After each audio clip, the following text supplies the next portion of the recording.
నమస్కారం TGN news కి స్వాగతం. మెదక్ జిల్లా వెల్దుర్తి మండల కేంద్రంలో బుధవారం బీఆర్ఎస్ పార్టీ నాయకులు మీడియా సమావేశం నిర్వహించారు. ఈ సందర్భంగా వారు మాట్లాడుతూ 1,00,00,000 కోట్ల రూపాయల వ్యయంతో నిర్మించిన కాళేశ్వరం ప్రాజెక్టును ప్రభుత్వం సక్రమంగా వినియోగించకుండా రైతులను మోసం చేస్తోందని ఆరోపించారు. కాళేశ్వరం ప్రాజెక్టులోని 3 బ్యారేజీల ద్వారా నీటిని ఎత్తిపోసే అవకాశం ఉందని ఇంజనీర్లు సూచిస్తున్నప్పటికీ ప్రభుత్వం ఆ దిశగా చర్యలు చేపట్టడం లేదని మండిపడ్డారు. సూపర్ ఎల్నినో ప్రభావంతో తగినంత వర్షాలు లేక రైతులు తీవ్ర ఇబ్బందులు ఎదుర్కొంటున్న ఈ సమయంలో కాళేశ్వరం ప్రాజెక్టులో నీటిని నింపి సాగునీరు అందించాల్సిన బాధ్యత ప్రభుత్వంపై ఉందన్నారు. రైతుల అవసరాలను పక్కన పెట్టి ప్రభుత్వం నిర్లక్ష్యంగా వ్యవహరిస్తోందని విమర్శించిన బీఆర్ఎస్ నాయకులు ముఖ్యమంత్రి రేవంత్ రెడ్డి వెంటనే స్పందించి కాళేశ్వరం ద్వారా సాగునీరు అందించేందుకు తక్షణ చర్యలు చేపట్టాలని డిమాండ్ చేశారు. లేని పక్షంలో రైతుల తరపున ఆందోళనను మరింత ఉధృతం చేస్తామని హెచ్చరించారు. ఈ సమావేశంలో వెల్దుర్తి మండల అధ్యక్షుడు భూపాల్ రెడ్డి, సర్పంచుల ఫోరం అధ్యక్షుడు రంగికృష్ణ, మాజీ Medak market vice chairman Kodanda Krishnagoud, Veldurthi ఉప sarpanch Shravan Kumar, Vennavaram Srinivasareddy, Indian gas Srinivasareddy, ward సభ్యుడు శాకారం శ్రీనివాస్, మాజీ ఎంపీటీసీ జగ్గ అశోక్ గౌడ్తో పాటు పలువురు సర్పంచులు, పార్టీ నాయకులు పాల్గొన్నారు. గజ్వేల్, తూప్రాన్, వెల్దుర్తి, కొల్చారం, శంకరంపేట 5 మండలాల గుండా పారుతున్న హల్దీ పరివాహక ప్రాంతం జీవోత్సవంలో మారిపోయింది. తలాపున 2 రిజర్వాయర్లు కొండపోచమ్మ సాగర్, మల్లన్న సాగర్ ద్వారా గత 4 సంవత్సరాల నుండి హల్దీ నడి ఎండాకాలంలో కూడా పారిన చరిత్ర తిన్నట్టు కూడా లేకుండా ఫాల్తు రాజకీయాలు చేస్తూ రైతులను నట్టేట ముంచే విధంగా వ్యవహరిస్తుంది. ఎరువులు లేవు, నీళ్లు లేవు, ఏ విధమైన ప్రజలకు మేలు చేసే పథకాలు లేకుండా, రైతు భరోసా లేదు, రైతు బీమా లేదు, గోదావరి నది గుండా ప్రవహిస్తున్న నీళ్లు తెలంగాణకు ఉపయోగపడకుండా ఆంధ్రాకు తీసుకువెళ్ళి పట్టిసీమ ద్వారా ఎత్తిపోతల పథకాలు ఆంధ్ర వాళ్ళు చేస్తున్నారు తప్పితే గోదావరి దాదాపు 60 కిలోమీటర్ల మేర ప్రవహిస్తున్న గోదావరి ద్వారా తెలంగాణకు ఎలాంటి ప్రయోజనాలు లేకుండా చేస్తున్నారు. 80,000 కోట్లతో నిర్మించిన కాళేశ్వరం ప్రాజెక్టు బచావో కార్యక్రమం తీసుకొని వెల్దుర్తి మండలం తరఫున బీఆర్ఎస్ పార్టీ తరఫున అందరము హల్దీ బచావో కార్యక్రమం తీసుకున్నాము. వర్షాకాలం స్టార్ట్ అయ్యి చాలా అయింది, జూన్ అయింది, జూలై అయింది, వర్షాకాలం ఎన్నడో వచ్చిందని ఇంజనీర్లు అందరూ చెప్పినా కానీ గవర్నమెంట్ నిర్లక్ష్యం వల్ల హల్దీవాగ్ మొత్తం ఎండిపోయింది, అది పాత మొత్తం ఖరాబ్ అయింది. కాబట్టి ఇప్పుడు అన్న ప్రభుత్వం 3 పిల్లలు 1,00,00,000 కోట్లతో 3 సంవత్సరాలకు అంత పెద్ద ప్రాజెక్ట్ నిర్మాణం చేసినప్పుడు 3 పిల్లలు రిపేర్ చేస్తున్నందుకు సోయి లేదు. 3 పిల్లలు రైతులైతే అందరూ ఒక పార్టీ వాళ్ళు లేరు, అందరు పార్టీ వాళ్ళు ఉంటారు, అందరు రైతులే, రైతులకు చేయాలని సోయి లేదు వాళ్ళకు. ఇప్పటికి కూడా రైతుల రక్తం పరిచి కేసీఆర్ రైతుల రక్తం పరిచి పంటలు పండుతాయి అంటారు. కాబట్టి గడ్డనెక్కిరు 6 గ్యారెంటీ ఒక అమలు కాలేదు.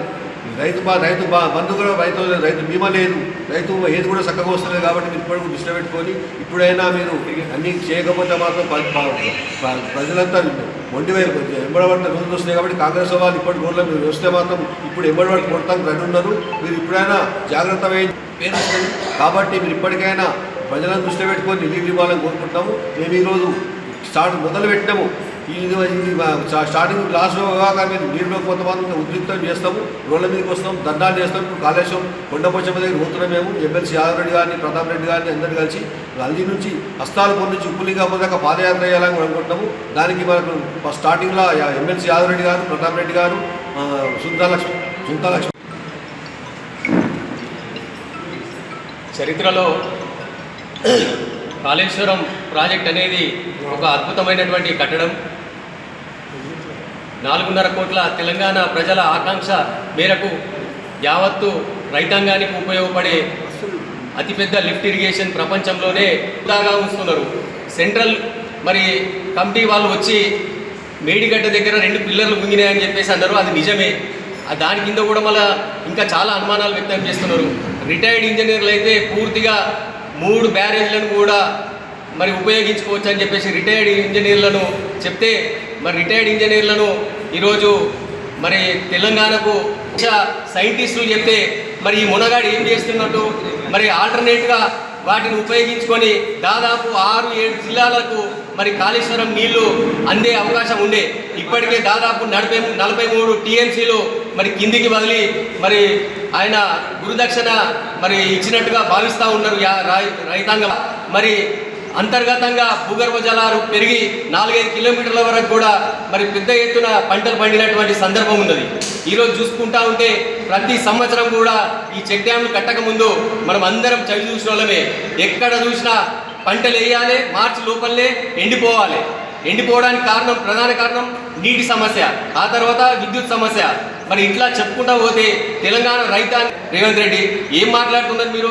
రైతు బంధు ఇచ్చి మరి రైతు కుటుంబం ఎవరైనా చనిపోతే 5 లక్షల రూపాయలు ఇచ్చి ఆదుకొని, మరి అదే రైతు కుటుంబంలో పెళ్ళి అయితే కూడా కళ్యాణ లక్ష్మి ఇచ్చి రకరకాలుగా ఆడబిడ్డ పెళ్ళి అయితే మరి కాన్పులో మరి 13,000 కేసీఆర్ కిట్ ఇచ్చి రకరకాల మరి పథకాలను పెట్టి ఈరోజు రైతులు ఫౌండేషన్ కానీ యువత కానీ మరి మేధావులు కానీ మరి ఇంజనీర్లు కానీ అందరూ కూడా సిద్ధమయ్యారు.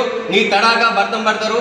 ఈరోజు మా మండల పార్టీ అధ్యక్షుడు భూపాల్ రెడ్డి ఆధ్వర్యంలో మరి కొండపోచమ్మకు వెళ్ళి అక్కడ నీటి వసతులు ఎలా ఉన్నాయో మరి అక్కడ ఉన్నటువంటి ఎమ్మెల్సీ యాదవ్ రెడ్డి గారు. మెదక్ జిల్లా మనోహరాబాద్ మండలం పరికిబండ గ్రామంలో గ్రామానికి చెందిన ఒక వ్యక్తి అద్దె భవనం తీసుకుని అందులో ఎలాంటి అనుమతులు లేకుండా గుట్టుచప్పుడు కాకుండా గ్యాస్ సిలిండర్ రీఫిల్లింగ్ వర్క్ చేస్తున్నారు. దీంతో ఆ రూమ్లో రీఫిల్లింగ్ చేస్తుండగా ఒక్కసారిగా మంటలు భారీ ఎత్తున ఎగిసిపడడంతో పక్కనే ఉన్న 5 మందికి పూర్తిగా కాలిపోవడం జరిగింది. అందులో ఒకరికి తీవ్ర గాయాలు కాగా 4 పరిస్థితి విషమంగా ఉంది. గాయాలైన వారు రాజేష్, గంగారం, దాబాల్నాథ్, సంజీవ్, లాలన్లను ప్రస్తుతం కొంపల్లోని ర్యాష్ హాస్పిటల్లో చికిత్స పొందుతున్నారు.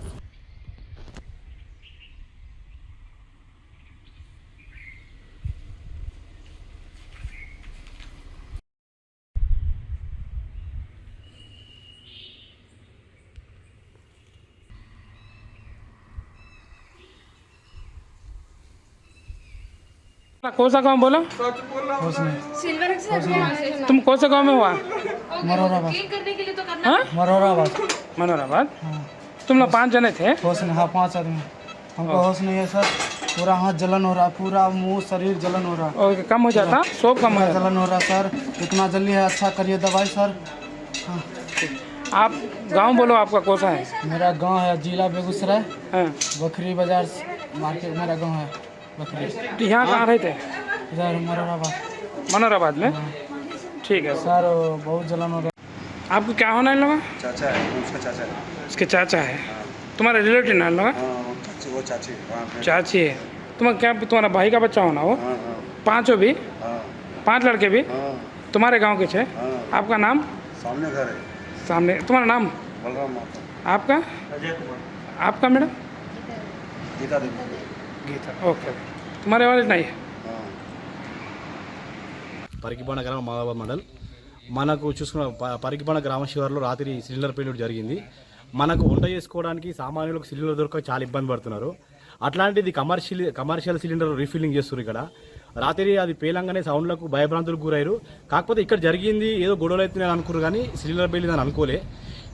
ఈ ఏజెన్సీ ఇట్లాంటి ఇంకా ఎన్ని బ్లాక్ దందాలు నడుస్తున్నాయి, ఎన్ని ఏజెన్సీలు నడిపిస్తున్నారు, వాళ్ళను కఠినంగా వాళ్ళపై చర్యలు తీసుకోవాలి. మరియు ఈ సాయి కృష్ణ ఏజెన్సీ ఏదైతే ఉందో వాళ్ళు ఎక్కడెక్కడ ఉన్నాయో అవన్నీ సీజ్ చేయాలి. అధికారులు వీరిపైన కఠినమైన చర్యలు తీసుకొని మా పరికిబండ గ్రామాన్ని సేవ్ చేయాలని కోరుకుంటున్నాం గ్రామ ప్రజల తరపు నుంచి. సంగారెడ్డి జిల్లా పటాన్చెరువులో బీఆర్ఎస్ యువ సంగ్రామ సదస్సు విజయవంతంపై పార్టీ శ్రేణులు దృష్టి సారించాయి. ఈ నెల 18న సరూర్ నగర్లో జరిగే యువ సంగ్రామ సదస్సుకు భారీగా యువతను తరలించేందుకు ఏర్పాట్లు చేస్తున్నామని స్థానిక ఎమ్మెల్యే గోడె మహిపాల్ తెలిపారు. జీఎంఆర్ కన్వెన్షన్ సెంటర్లో నిర్వహించిన మీడియా సమావేశంలో ఆయన కాంగ్రెస్ ప్రభుత్వంపై విమర్శలు గుప్పించారు. ఈ నెల 18న సరూర్ నగర్లో జరిగే బీఆర్ఎస్ యువ సంగ్రామ సదస్సును విజయవంతం చేయాలని ఎమ్మెల్యే గోడె మహిపాల్ పార్టీ శ్రేణులకు పిలుపునిచ్చారు. సదస్సుకు 5,000 మంది యువతను తరలించేందుకు సన్నాహాలు చేస్తున్నట్టు తెలిపారు. బీఆర్ఎస్ ప్రభుత్వ హయాంలో యువతకు ప్రాధాన్యత ఇచ్చామని, కాంగ్రెస్ ప్రభుత్వం యువతను విస్మరించిందని విమర్శించారు. ప్రశ్నించే వారిని జైలుకు పంపించే విధంగా కాంగ్రెస్ ప్రభుత్వం వ్యవహరిస్తోందని ఆరోపించారు. ఎస్ఐఆర్ ప్రక్రియపై ప్రజలకు విస్తృత అవగాహన కల్పించాలని సూచించారు. రేవంత్ రెడ్డి ప్రభుత్వం ఉన్న ఓట్లను తొలగించే ప్రయత్నం చేస్తోందని ఆరోపించారు. యువతకు ఎన్నో హామీలిచ్చి అధికారంలోకి వచ్చిన కాంగ్రెస్ పార్టీ ఇప్పటి వరకు వాటిని అమలు చేయలేదన్నారు. సరూర్ నగర్లో ప్రకటించిన యూత్ డిక్లరేషన్ కూడా గాలి కుదిరేసిందని విమర్శించారు. వచ్చే 10 రోజుల్లో ఎస్ఐఆర్ ప్రక్రియను వేగవంతం చేయడంలో బీఆర్ఎస్ నాయకులు, కార్యకర్తలు భాగస్వామ్యం కావాలని పిలుపునిచ్చారు. నియోజకవర్గంలోని 422 పోలింగ్ బూత్లలో సమావేశాలు నిర్వహించి రాష్ట్రంలోని తొలి స్థానంలో ఓటర్ల నమోదు ప్రక్రియ పూర్తి చేయాలని లక్ష్యంగా పెట్టుకున్నట్టు తెలిపారు. యువ సంగ్రామ సదస్సు విజయవంతంతో పాటు ఎస్ఐఆర్ ప్రక్రియపై పార్టీ శ్రేణులు క్షేత్రస్థాయిలో పనిచేయాలని ఎమ్మెల్యే గోడె మహిపాల్ పిలుపునిచ్చారు.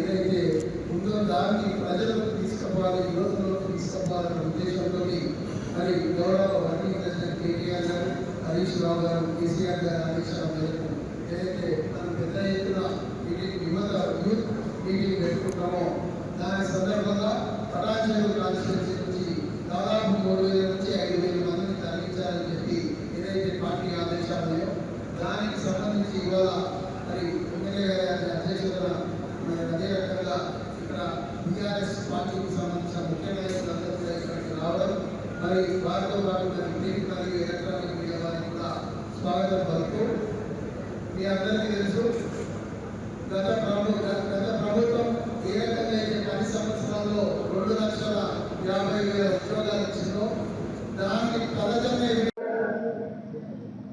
యువ సమగ్ర సదస్సు సంగ్రామం సదస్సు ప్రియాంక గాంధీ ఎలక్షన్ మూమెంట్లో ఏ స్థలంలోనైతే యువతకు జాబులు ఇప్పించడము అని అక్కడ యువ డిక్లరేషన్ చేసిందో ఆ స్థలంలోనే రేపు జరగబోయే యువ సదస్సు. ఆ సదస్సుకు పటాన్చెరు నియోజకవర్గం నుంచి పార్టీ ఆదేశాల మేరకు 5,000 మందిని మనం టార్గెట్ పెట్టి పనిచేస్తూ ఉన్నాం. తప్పకుండా 5,000 మంది అవుతారు. ఎందుకంటే 9 డివిజన్ మున్సిపాలిటీలు ఉన్నాయి. 1000 బండ్లే 5 5,000 ఈజీ లెక్కలు. తీసివేతలు కొట్టువేతలు అని లెక్కలన్నీ సీదా ఉన్నాయి. మా వాళ్ళకి ఆ శక్తి ఉన్నది, ఆ బలం ఉన్నది, ఆ కోఆర్డినేషన్ చేసే సామర్థ్యం ఉన్నది కాబట్టి ఆ బలంతో డిక్లేర్ చేస్తూ ఉన్నాం. మా కార్యకర్తల బలంతో ఆ నమ్మకం ఉన్నది కాబట్టే డిక్లేర్ చేస్తూ ఉన్నాం. కాబట్టి రేపు శనివారం 18వ తారీఖు నాడు నియోజకవర్గ స్థాయి 11 గంటలకు మీటింగు, 10 గంటలకే అని చెప్తా ఉన్నారు. మనం 10 గంటల వరకు రీచ్ కావాలి. 8 గంటల వరకు మనం ఇక్కడికి వచ్చి అందరు ఇక్కడ బ్రేక్ఫాస్ట్ చేసి 5,000 మందికి బ్రేక్ఫాస్ట్ అరేంజ్ చేస్తాం. అవసరమంటే భోజనం. సంగారెడ్డి జిల్లా పటాన్చెరు నియోజకవర్గం రామచంద్రాపురం మండల పరిధిలోని ఇక్రీసాట్లో కాంట్రాక్ట్ కార్మికులు గురువారం వేతనాల పెంపు కోసం ధర్నా నిర్వహించారు.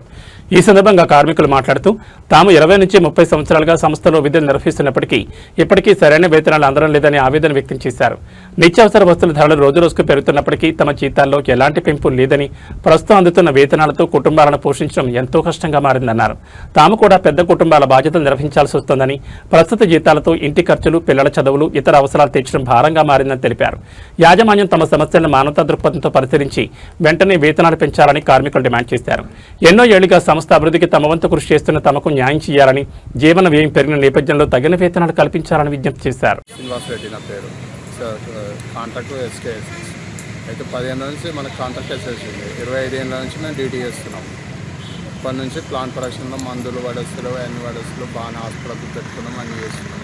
ఇంకా జీతం గురించి కొట్లాడితే వాళ్ళు పెంచుతూనే లేరు. 100కి 5 రూపాయలు, 2 రూపాయలు, 3 రూపాయలు పెంచినప్పుడు అలా జీతాలు రావట్లేదు సార్, సరిగ్గా ఇవ్వట్లేదు. మా పేరు శివనీల, ఎక్కువ సెట్లో పనిచేస్తున్నాను 26 సంవత్సరాల నుంచి. జీతాలు ఏం పెంచట్లేదు, అడిగినా కానీ ప్రతిసారి అట్టనే చెప్తున్నారు, పెంచుతామంటున్నారు. మాకు జీతాలు పెంచాలి. ప్రస్తుతానికి జీతం ఎంత ఇస్తున్నారు? ఇవి 13,000 ఇస్తారు. ఎంత కావాలనుకుంటున్నారు? 20,000 దాకా రావాలి. ఇప్పుడు నేను చేసే దాన్ని బట్టి అయితే 20-30,000 ఉండాలి. ఎంతమందికి రావాలి? 120 రూపాయలు, 150 మంది ఉన్నారు. నందిగమ్మ శ్రీనివాస్. నేను ఇక్రీ సైట్లో 30 సంవత్సరాల నుంచి డ్యూటీ చేస్తున్నాను. చాలాని జీతాలతో మా ఫ్యామిలీని గడుపుకోవడం జరుగుతుంది. మరి మేనేజ్మెంట్తో ఎన్నిసార్లు కొట్లాడినా, 30 ఏళ్ళ నుంచి మేము ఎన్నిసార్లు కొట్లాడినా కూడా 5 రూపాయలు, 10 రూపాయలు, 3 రూపాయలు, ఒక 25 రూపాయలు పెంచిన పాపాన కూడా వాళ్ళు పోలేదు. మరి ఇప్పటి వరకు మేము 30 ఏళ్ళ సర్వీస్లో మా చేతికి వచ్చేది 10,000, 11,000. ఒక డుంబ కొడితే కట్టేస్తారు, ఒక సాగు పోతే హాఫ్ డే కట్ చేస్తారు. మరి ఇవన్నీ ఎదుర్కొంటూ మేము మేనేజ్మెంట్తో ఎన్నిసార్లు కొట్లాడి 3 ఏళ్ళ సంది స్ట్రైక్ చేస్తున్నాం. స్ట్రైక్ చేసినా కానీ వాళ్ళు ఎలాంటి చెల్లడం లేదు. కాబట్టి ఇప్పుడు వితిన్ 15 డేస్ నుంచి మేము కూర్చొని ధర్నా చేయడం జరుగుతుంది. మరి 15 రోజుల నుంచి ఇప్పటి వరకు కూడా ఏ సార్ కూడా వచ్చి మరి మీరు ఎందుకు ధర్నా చేస్తున్నారు, మీకు శాలరీ సరిపోతుందా, సరిపోతలేదా, మీ డిమాండ్స్ ఏంది అని కూడా అడిగిన పాపన వాళ్ళు లేరు. ఇక కాంట్రాక్టర్ దగ్గరికి వస్తే కాంట్రాక్ట్ ఏమంటాడంటే, మీరు మేనేజ్మెంట్ ఎంత కట్టిస్తే గంత నేను కట్టిస్తాను. మరి అట్లాంటప్పుడు మేనేజ్మెంట్ మీరు ఇద్దరు కలిసి ఒకసారి మాకు మీటింగ్ ఇవ్వండి అంటే ఇవ్వరు. వాళ్ళిద్దరు కూడా తోడు దొంగలే. ఇప్పుడు ఇలా మేము ఎవరిని నమ్మాలి, ఎవరిని నమ్మకూడదు అనే ఉద్దేశంతో రాజకీయ పరంగా ఎమ్మెల్సీ అంజిరెడ్డి అన్నని కలవడం జరిగింది. ఆయన రేపు మీటింగ్ ఇవ్వడం జరిగింది. మరి డిపార్ట్మెంట్లో ఎవరితో మాట్లాడిండు అనేది మనకు తెలియదు, పెద్ద మనిషి కాబట్టి ఆయనతో 2 రోజుల నుంచి ఆయన దగ్గరికి పోతే మాకు రేపు 11 గంటలకు వచ్చి మేనేజ్మెంట్తో మాట్లాడి మీకు మంచి చేస్తా అని చెప్పడం జరిగింది మీడియా ముఖంగా. నర్సాపూర్ మండలం రెడ్డిపల్లి గ్రామంలో కల్తీ పాల తయారీ సరఫరా చేస్తున్న ముఠాను టాస్క్ ఫోర్స్ పోలీసులు గుర్తించి దాడులు నిర్వహించారు. ఈ సందర్భంగా పెద్ద మొత్తంలో కల్తీ పాల తయారీకి ఉపయోగిస్తున్న ముడి పదార్థాలు, రసాయనాలు, పాలు నిల్వ చేసే డబ్బాలు, ఇతర సామగ్రిని స్వాధీనం చేసుకున్నారు. పోలీసుల సమాచారం మేరకు ఈ ముఠా కొంతకాలంగా కల్తీ పాలను తయారు చేసి పరిసర ప్రాంతాలకు సరఫరా చేస్తున్నట్లు ప్రాథమిక విచారణలో వెల్లడైంది. దాడుల్లో సంబంధిత వ్యక్తులను అదుపులోకి తీసుకుని విచారిస్తున్నారు. స్వాధీనం చేసుకున్న నమూనాలను పరీక్షల కోసం సంబంధిత ప్రయోగశాలకు పంపినట్లు అధికారులు తెలిపారు.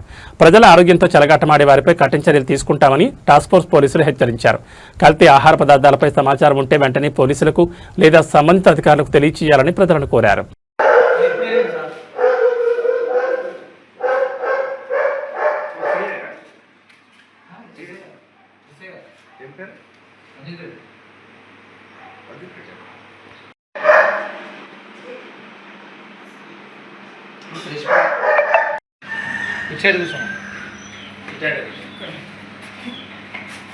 అందరూ ఎందుకు కూర్చున్నాడు కూర్చో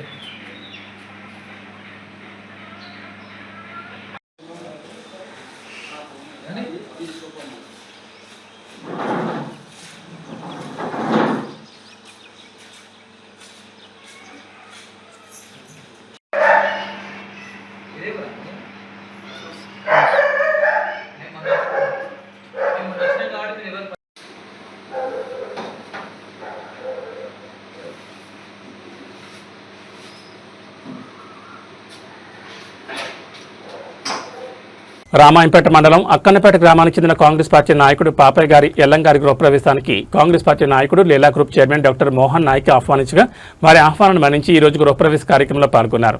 ఈ కార్యక్రమంలో మెదక్ జిల్లా అంబేద్కర్ యువజన సంఘం అధ్యక్షుడు రాజు, చింటూ, ఎల్లం నాగరాజు, ప్రవీణ్, సిద్ధరాములు, నరసింహులు, బాలకృష్ణ, సురేష్, అంబేద్కర్ యువజన సంఘం సభ్యులు, పార్టీ నాయకులు, కార్యకర్తలు, గ్రామస్తులు తదితరులు పాల్గొన్నారు.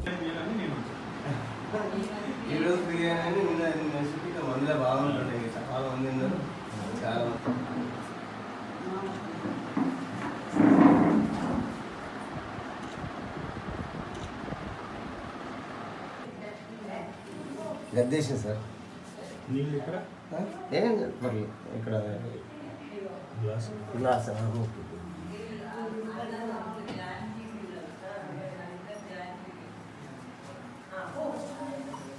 ఈ రోజు రామాయంపేట మున్సిపాలిటీ పరిధిలో రజక సంఘం బేడా నెంబర్ 2 సుమారు 100కు పైగా సంఘ సభ్యులు కాంగ్రెస్ పార్టీ చేస్తున్న అభివృద్ధిని చూసి ఆకర్షితులై మైనంపల్లి హనుమంతన్న ఆధ్వర్యంలో కాంగ్రెస్ పార్టీ కండువా కప్పుకొని పార్టీలో చేరారు. హనుమంతన్న మాట్లాడుతూ ఇప్పటికే రజక సంఘానికి 8 లక్షల ఫండ్ ఇవ్వడం జరిగింది. ఇంకా సంఘం పూర్తి చేయడానికి కావాల్సిన ఫండ్ కూడా ఇస్తామని మాట ఇవ్వడం జరిగింది. ఈ కార్యక్రమంలో చైర్మన్ గజబాడ లావణ్య నాగరాజు, కౌన్సిలర్స్ పుట్టి సందీప్, దేవుని రంజిత్, కోఆప్షన్ సభ్యులు దేమి యాదగిరి, డీసీసీ ఉపాధ్యక్షులు చింతల యాదగిరి, డీసీసీ కార్యదర్శి పోచమ్మల గణేష్, బ్లాక్ కాంగ్రెస్ అధ్యక్షులు రమేష్ రెడ్డి, మాజీ పట్టణాధ్యక్షులు దాకిస్వామి, కాంగ్రెస్ సీనియర్ నాయకులు సరఫ్ యాదగిరి, చింతల స్వామి, రజక సంఘం అధ్యక్షులు ఓర యాదగిరి, ఉపాధ్యక్షులు మ్యాతరి బాలయ్య, కోశాధికారి కోనాపురం చిన్న మల్లేశం, సెక్రటరీ కోనాపురం స్వామి, జాయింట్ సెక్రటరీ ఓర ముఖేష్, ఎం స్వామి, యు బాలరాజు, మద్దూరి భూపాల్, కోనాపురం పెద్ద మల్లేశం, పి సత్తయ్య మరియు సంఘ సభ్యులు పాల్గొన్నారు.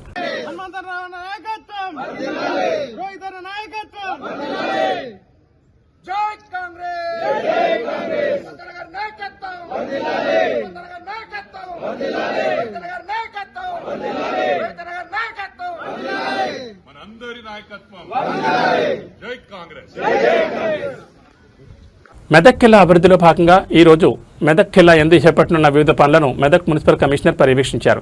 ఇందులో భాగంగా మెదక్ కిల్లా కోట గోడలను డ్యామేజ్ చేసే విధంగా పెరిగిన చెట్లను మరియు పర్యాటకులకు ఇబ్బంది కలిగించే విధంగా ఉన్న చెట్లను తొలగించడం జరుగుతుంది. ఈ పనులను మెదక్ మున్సిపల్ కమిషనర్ వైన్ నవీన్ పర్యవేక్షించి పనులను చేయిస్తున్న సూపర్వైజర్లకు సూచనలు జారీ చేశారు. ఇలాంటి పనులను చేయడం వల్ల మెదక్ కిల్లాకు వచ్చే పర్యాటకులకు కిల్లా ప్రాంతమంతా ఆహ్లాదకరంగా మారుతుంది. ఈ కార్యక్రమంలో మున్సిపల్ కమిషనర్ మరియు ఇతర మున్సిపల్ సిబ్బంది పాల్గొన్నారు.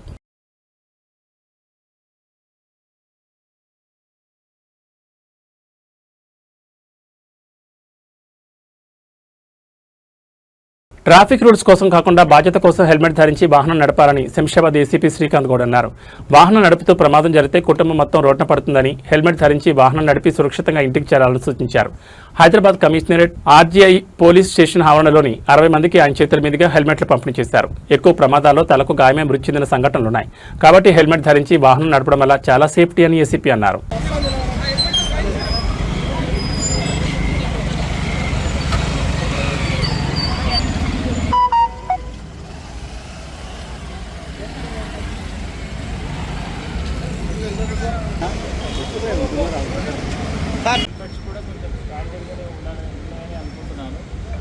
స్టాండర్డ్ వాడండి. ఇంజరీస్ ఎక్కడైనా సరే మనిషికి కాళ్ళకో చేతులకో తగిలితే దాని ట్రీట్మెంట్ తీసుకొని మళ్ళీ మనం రికవర్ చేసుకోగలుగుతాం. హెడ్ ఇంజరీ అయితే మనకి ప్రాణాలు పోతున్న దాంట్లో ఎక్కువ కూడా హెడ్ ఇంజరీ అనేవి ఉంటాయి కాబట్టి దానికి ప్రయారిటీ ఉంది. అందుకే ఎక్కువగా హెల్మెట్స్ ముందు కూర్చున్న వాళ్ళే కాదు వెనుకున్న వాళ్ళు కూడా పెట్టుకోవడం అనేది ఖచ్చితంగా అవసరం. స్టాండర్డే ఉంది, అందుకే చూసి వాడాలి. మీరు అందరికీ మరొకసారి విజ్ఞప్తి చేస్తున్నాను ఏంటంటే హెల్మెట్ వాడడం అనేది అన్నిటికంటే ప్రధానం. అంటే మన తలను కాపాడుకుంటున్నామంటే మన ప్రాణం కాపాడుకుంటున్నట్టే. కాబట్టి ముందుగా ఇది వాడడము, తర్వాత మిగతా అన్ని ట్రాఫిక్ రూల్స్ కూడా పాటించి అందరూ బాగుండాలని కోరుకుంటున్నాను. Thank you. ఏదైనా సరే వాళ్ళకి అవగాహన పెరుగుతుంది.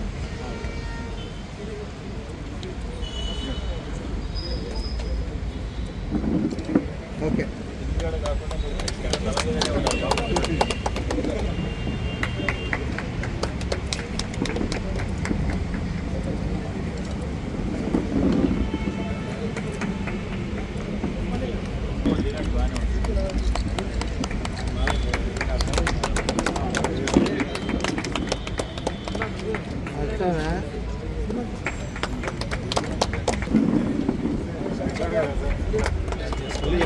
జస్ట్ అవగాహన భయం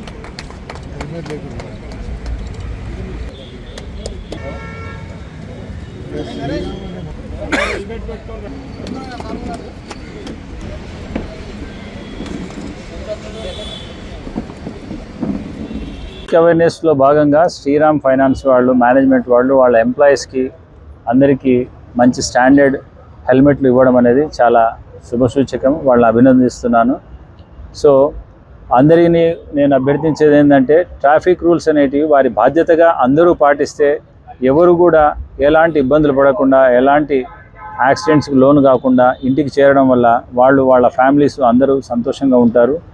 సో అది ఇండివిజువల్ వాళ్ళొక్కరే కాదు, వాళ్ళపై డిపెండ్ అయి ఉండే మొత్తం ఎంటైర్ ఫ్యామిలీకి ఇబ్బందులు అవుతాయి. కాబట్టి అది మనసులో పెట్టుకొని జాగ్రత్తగా ఇంటి నుంచి బయలుదేరి మళ్ళీ ఇంటికి తిరిగి రావాలనే ఉద్దేశంతో వెళ్ళడం వల్ల చాలా బాగుంటుంది. సో హెల్మెట్ యాక్సిడెంట్స్లో కూడా ఎక్కువ మంది చనిపోవడం హెడ్ ఇంజరీతోనే చనిపోతుంటారు. కాబట్టి హెల్మెట్ అందరూ ఖచ్చితంగా వాడాలా. అదేదో ఛాలెంజ్ చేస్తారు పోలీసులని ఉద్దేశంతో కాకుండా మన సేఫ్టీ ముఖ్యం. కాబట్టి మనం అందరం సేఫ్గా ఉండాలనే ఉద్దేశంతో ఇంటి నుంచి బయటికి వెళ్ళి మళ్ళీ ఇంటికి రావడం సేఫ్గా రావాలని ఆ మనసు దృష్టి పెట్టుకొని అందరూ పాటించాలని కోరుకుంటున్నాను. స్వంత ఇంటి కల కోసం కలవరించే దిగువ తరగతి ప్రజల ఆశను అవకాశంగా తీసుకుని ప్రభుత్వ స్థలాన్ని విక్రయిస్తున్న భూ కబ్జాదారులను సూరారం పోలీసులు అరెస్ట్ చేశారు. సూరారం పిఎస్ పరిధిలోని ప్రభుత్వ భూమి సర్వే నెంబర్ 342లో 50 గజాలుగా ఫ్లాట్స్ చేసిన రత్నాకర్ సాయిరాజు తన అనుచరులతో విక్రయిస్తున్నాడు.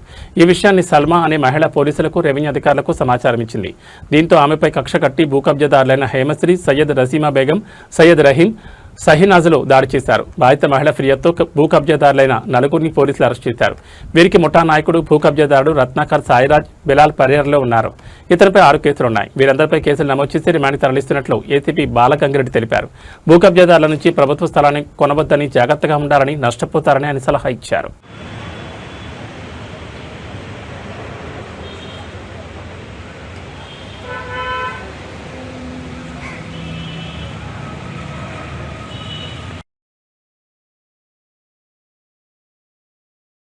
సూరారం పోలీస్ స్టేషన్ పరిధిలో సర్వే నంబర్ 342లో గవర్నమెంట్ ల్యాండ్ ఉంది. ఇలాంటి గవర్నమెంట్ ల్యాండ్లో కబ్జా చేస్తున్నారని చెప్పి మాకు ఇన్ఫర్మేషన్ రాగా 19/6/2026 రోజున తహసీల్దార్ గారికి రిపోర్టు పెట్టినాము. అంతకుముందు కూడా జూన్ 9వ తారీఖున కూడా వాట్సాప్ ద్వారా ఫోటోలు అన్నీ పంపించాము. దానిపైన ఒక కేసు రిజిస్టర్ చేసి కొంతమంది పైన కేసు నమోదు చేయడం జరిగింది. దాంతో ఆ ఇన్ఫర్మేషన్ ఇచ్చారని చెప్పి కొంతమంది ఆ కాలనీలో ఉన్నటువంటి సల్మా అనే ఆమె పైన నిన్న కక్ష కట్టి ఆమె పైన దాడి చేశారు. ఆ దాడి చేసిన వ్యక్తులైనటువంటి తంటిపూడి హేమశ్రీ, సయ్యద్ రష్మా బేగం, సయ్యద్ రహీం, షైనాజ్ అనే వాళ్ళను అరెస్ట్ చేయడం జరిగింది. తర్వాత వీళ్ళందరికీ బ్యాక్గ్రౌండ్గా రత్నాకరం సాయిరాజ్ అనే ఆయన ఉన్నాడు. ఈయన పైన గతంలో 6 కేసులు ఉన్నాయి. ఇలా ల్యాండ్ కబ్జా చేస్తున్నాడని చెప్పి అమాయకులకు అమ్ముతున్నారని చెప్పి ఉన్నాయి. ఈయన ఈ కేసు అయినప్పటి నుంచి పరారీలో ఉన్నాడు. ఈయన కూడా అరెస్ట్ చేసి కోర్టులో పెట్టబడుతుంది. ఈ నలుగురిని అరెస్ట్ చేసి ఈరోజు కోర్టులో ప్రొడ్యూస్ చేస్తున్నాము. మెయిన్ మీ ద్వారా అక్కడ ఉన్నటువంటి అమాయకులందరికీ మా రిక్వెస్ట్ ఏంటి అంటే, సర్వే నెంబర్ 342 అనేది 100% గవర్నమెంట్ ల్యాండ్. అందులో కొంతమంది వేరే ఏరియాలో సర్వే నెంబర్లు చూపించి సర్వే నెంబర్ 342లో 40 గజాలు, 50 గజాలు, 60 గజాలలో చిన్న చిన్న రూములు కట్టి ఎక్కడ నుంచో వలస వచ్చిన వారికి అమ్ముతున్నారు. వాళ్ళు హైదరాబాదులో ఒక చిన్న ఇల్లు ఉంటుందన్న ఉద్దేశంతో సప్పో చేసి 40 గజాల 60 గజాలు ఇల్లు కొంటున్నారు. అది ఎప్పటికైనా సర్కార్ వారు గవర్నమెంట్ భూమిని తిరిగి స్వాధీనం చేసుకుంటారు. హైడ్రా కావచ్చు, కలెక్టర్ గారు కావచ్చు, దానికి ఫెన్సింగ్ వేస్తారు. దయచేసి ఎవరు కూడా అక్కడ భూములు కొనద్దు. ఆ భూములు ఎవరైనా మీ దగ్గరికి అమ్ముతామని వస్తే తహసీల్దార్ గారికి కానీ పోలీస్ స్టేషన్కి కానీ కంప్లైంట్ ఇవ్వవలసిందిగా మీ ద్వారా అందరికీ మేము మనవి చేస్తున్నాం.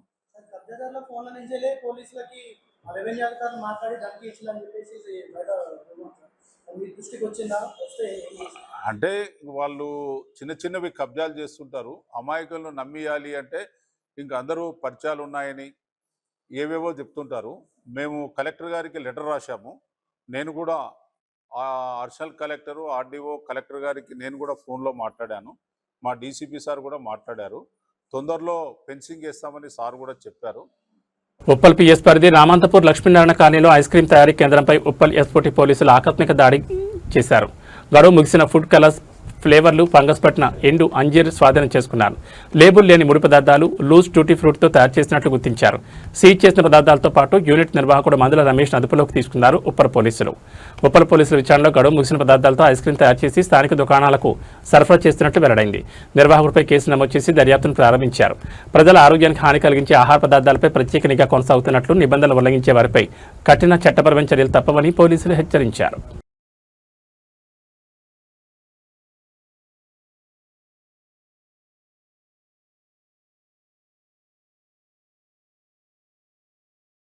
శుక్ర శనివారాలు వ్యాపారం చేసి మిగిలిన రోజుల్లో మార్కెట్ యార్డ్ వ్యాపార దుకాణాల్లో గుట్టుచప్పుడు కాకుండా పేకాట ఆడుతున్నారు. ముందస్తు సమాచారంతో పరిగి పోలీసులు, ఎస్పోటీ అధికారులు పక్కా సమాచారంతో పేకాట స్థావరంపై దాడి చేశారు. ఈ దాడిలో 13,600 రూపాయల నగదు, 4 సెల్ ఫోన్లు, పేకాట ఆడుతున్న 4 వ్యక్తులను అదుపులోకి తీసుకుని కేసు నమోదు చేశారు. పేకాట ఆడుతున్న వారంతా వ్యాపారస్తులే ఉండడం గమనార్హం. పేకాట ఆడుతున్న 4 వ్యక్తులపై కేసు నమోదు చేశారు పరిగి పోలీసులు.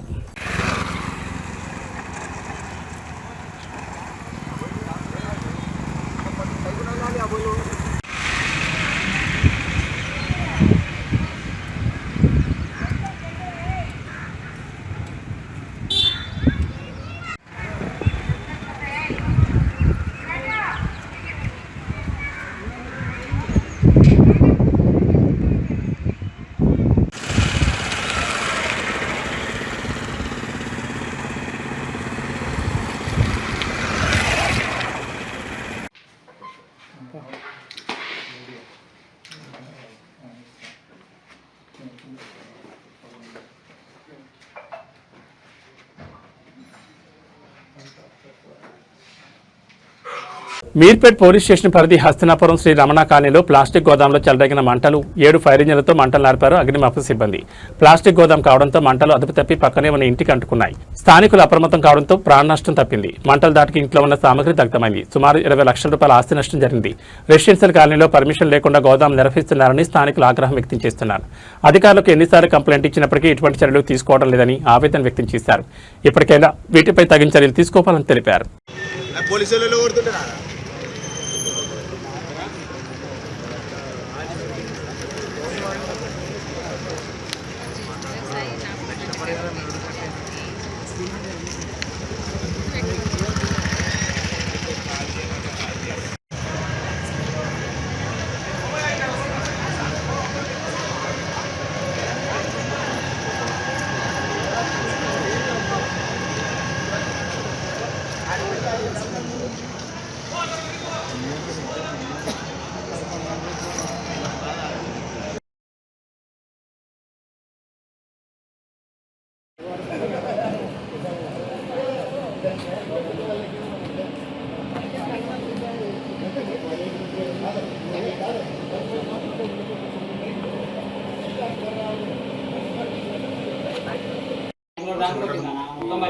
తీసినాం మేము ఫస్ట్ మండలంలోనే తీసినాం పైన కూడా అనుకుంటాం బయట అయినా ఫస్ట్ పొగలు వచ్చినాయి అప్పటికే కింద షార్ట్ సర్క్యూట్ అయ్యే వరకే ఎండాకాలం అని తొందరగా బయటకు వచ్చేది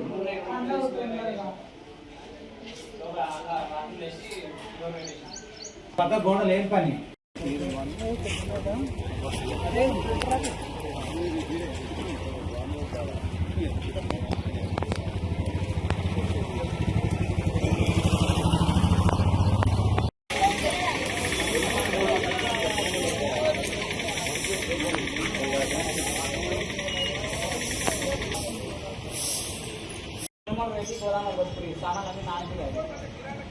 అది మంటలు ఎగురుతూనే ఉంది మొత్తం నాటుకుంటున్నారు వీళ్ళు నాటుకోబట్టి ఆగింది లేకపోతే ఇది కొట్టుకుని వేడి కొట్టేస్తుంది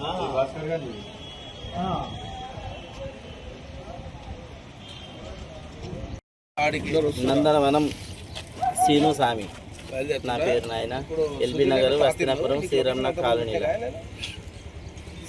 కాలనీల రాత్రి 10 గంటలకు మొత్తం పైన పెంట్ హౌస్లో బ్యాచిలర్ పిల్లలు ఉంటారు. మేము అక్కడిక్కడ పనులకు పోయి వచ్చి 9 వరకల్లా భోజనం చేసుకొని పడుకున్నాం, నిద్ర పట్టినాం. ఇక ఆ పిల్లలు వచ్చి 10 గంటలకు వచ్చారు, అన్నం తిని వాళ్ళు కడుక్కుందామని బయటకు వెళ్ళే వరకల్లా ఈ మంటల పొగలు చూసి సెకండ్ ఫ్లోర్లో ఉన్న 3 పోర్షన్లోని కిందికి వచ్చి మమ్మల్ని మొత్తం కింద వాళ్ళని అందరికీ చెప్తే బయటకు వచ్చి చూసే వరకు మంటలు బిల్డింగ్ ఎత్తు ఇక మంటలు అయినాయి. ఇక లోపల మొత్తం అన్ని సత్రోలు అయిపోయినాయి. ఇక ప్రెగ్నెంట్ పిల్ల కింద పడిపోయింది, కిందికి దిగి వస్తుంటే అడావుడిగా ఆ పిల్లని వేసుకొని మన కోటి ఓఎస్సీ హాస్పిటల్కి వేసుకుపోయారు. ఆ పిల్లకి ఎట్లుందో ఇంకా తెలియదు. ఇవన్నీ ఇబ్బందులు జరిగినాయి ఈ గోదాలు మంటలు చేయబట్టి. లోపల ఏమో ఇంటి లోపల ఫ్రిడ్జ్, టీవీ, దివానా, డైనింగ్ టేబుల్, సోఫాలు, పేపర్తో సహా గోడలకు పెట్టిన ఫోటోలతో సహా కాలిపోయినాయి. ఏమి లేవు, కట్టుబట్టలతో 7 కుటుంబాలం బయటపడ్డాం, బజార్లో పడ్డాం. మధ్యరాత్రి 11:30 గంటలకు మేము వచ్చి రోడ్డు మీద అల్లలాడితే 7 బండ్లు ఫైర్ ఇంజన్లు వచ్చినా ఇట్లా ఈ మంటలను అదుపు చేయలేకపోయినాయి. ఏం గోదాం ఉండే అమ్మా ఇందులో? ఇది ప్లాస్టిక్ గోదాం, ఇవన్నీ ప్లాస్టిక్ గోదాం. గతంలో కూడా నేను ఆ ఓనర్కి చెప్పిన, ముస్లిం అతనికి, అయ్యా ఇది దీపియండి, స్మెల్ వస్తుంది, ఈగలు వెళ్తున్నాయి, మాకు రోగాలు వస్తాయని చెప్పి ఎన్నోసార్లు చెప్పిన. తనని ఖాళీ చెప్పమని తనకి ఓనర్కి చెప్తే ఇంట్లో పని చేసేటోళ్ళు అందరూ కలిసి మా మీదకి దాడికి వచ్చారు. అట్లా 2 సార్లు జరిగింది. ఇక ఆయన పట్టించుకుంటలేడు. అడ్వకేట్ కాజా మొయినుద్దీన్ హత్య కేసులో నిందితుల బెయిల్ పిటిషన్ ధర్మాసనం కొట్టివేసింది. ప్రధాన నిందితుడు బెయిల్ కోసం వేసిన పిటిషన్ ఈ నెల 17న హీరింగ్ ఉన్న నేపథ్యంలో పోలీసులు స్ట్రాంగ్ కౌంటర్ వేస్తారని ఆశిస్తున్నట్లు మృతుని కుమారుడు అడ్వకేట్ ఫార్వాన్ పోలీసులను కోరారు. ప్రధాన నిందితుడు మొజాయిద్దీన్ ఆలం ఖాన్ తన న్యాయవాదులు, అనుచరులు కోర్టులో సైతం తనపై బెదిరింపుల చర్యలకు పాల్పడ్డారని ఆవేదన వ్యక్తం చేశారు. బార్ అసోసియేషన్ మద్దతుతో అనుభవం కలిగిన న్యాయవాదులతో ఈ కేసులో నిందితులందరికీ శిక్ష పడే విధంగా ముందుకెళ్తుందని అన్నారు. తనకు నిందితుల నుంచి ప్రాణహాని ఉందని, అయినా తన పోరాటం కొనసాగుతుందని స్పష్టం చేశారు. ఈ రోజు ఖాజా మొయినుద్దీన్ అడ్వకేట్ మర్డర్ కేసులో, నా నాన్నగారు మర్డర్ కేసులో జడ్జ్ గారు accused number 2 murder accused number 2 Mehboob Alam Khan bail పిటిషన్లో ఆర్డర్ ఇచ్చారు, ఆర్డర్ ప్రొనౌన్స్ చేశారు. బెయిల్ పిటిషన్ డిస్మిస్ అయింది. I am very thankful. నా జ్యుడిషియరీలో నా ఫేత్, పోలీస్ డిపార్ట్మెంట్లో నా ఫేత్ రీఇంపోజ్ అయిపోయింది. Already I had faith in them, I have the faith in the judiciary and the system. And ఈరోజు బెయిల్ డిస్మిస్ అయిన తర్వాత నేను కూడా సంతోషంగా ఉన్నారు, ఎక్సైట్మెంట్లో రాదు. ఎందుకంటే ఐ నో ద అక్యూజ్ చాలా ఎక్స్ట్రాడినరీ ఇంటెలిజెంట్ వాళ్ళు ఉన్నారు. ఇప్పుడు వాళ్ళు మళ్ళీ కొత్త బెయిల్ ఇస్తారు ఇక్కడ, లేదంటే హైకోర్టుకి వెళ్తారు. అట్లాంటివి నేను కూడా నా senior counsel V Raghunath sir, bar council member, ఆయన ఆర్గ్యుమెంట్ చెప్పారు నా తరఫు నుంచి. ఆయన సలహా తీసుకొని, ఆయన గైడెన్స్ తీసుకొని, వేరే senior advocates, bar council members చాలామంది ఉన్నారు, చాలా సపోర్ట్ చేస్తున్నారు, నాకు గైడ్ చేస్తున్నారు, నాకు ఎట్లా కొట్లాడాలి, ఎట్లా ఇది మర్డర్ కేసు చూడాలి. ఆయన సలహా తీసుకొని నెక్స్ట్ స్టెప్ ఏం చేయాలి. ఎందుకంటే accused number 1 murder accused number 1 Mujahid Alam Khan ఆయన కూడా బెయిల్ వేశారు. 17కి ఉంది. వేరే అక్యూజ్డ్ కూడా బెయిల్ ఫైల్ చేశారు, అది కూడా 17కి ఉంది. ఇవి అన్ని బెయిల్ పిటిషన్స్లో ఎక్స్పెక్టేషన్ ఉంది పోలీస్ వాళ్ళు కౌంటర్ ఫైల్ చేస్తారు. నేను కూడా డిఫాక్టో కంప్లైంట్ తరఫు నుంచి నేను కూడా ఇంప్లీడ్ అయ్యి కౌన్సిల్స్కి పెట్టి నేను కూడా అపోజ్ చేస్తాను. ఆ murder accused Mujahid Alam Khan, murder accused వేరే వాళ్ళు కాన్స్పిరేటర్స్ అందరు ఉన్నారు, కిషన్, వినయ్ అందరు ఉన్నారు, చాలామంది వాళ్ళు అందరు బెయిల్ వేశారు. ఇంకొకటి ఏంటంటే ఈరోజు ఆర్డర్స్ ఇప్పుడు half an hour back orders pronounce అయింది. మార్నింగ్ 12-12:30 వాళ్ళు అక్యూజ్డ్ కౌన్సిల్ అందరూ వచ్చి నాకు నా అడ్వకేట్స్ని గొడవ చేసి, జడ్జ్ గారు ఉన్నారు, కోర్టు నడుస్తుంది, కాల్ వర్క్ నడుస్తుంది, కోర్టు ప్రొసీడింగ్ నడుస్తుంది, జడ్జ్ గారు కూర్చున్నారు, వాళ్ళు వచ్చి గలీజ్ మాటలు మాట్లాడి ఫౌల్ లాంగ్వేజ్ యూస్ చేసి నా మీద నాకు నా కలీగ్స్కి యూస్ చేసి ఆ ఒక ఆడియో రికార్డింగ్ ప్లే చేశాను 2 రోజులు. ఇవి బులెటిన్ విశేషాలు. నమస్కారం.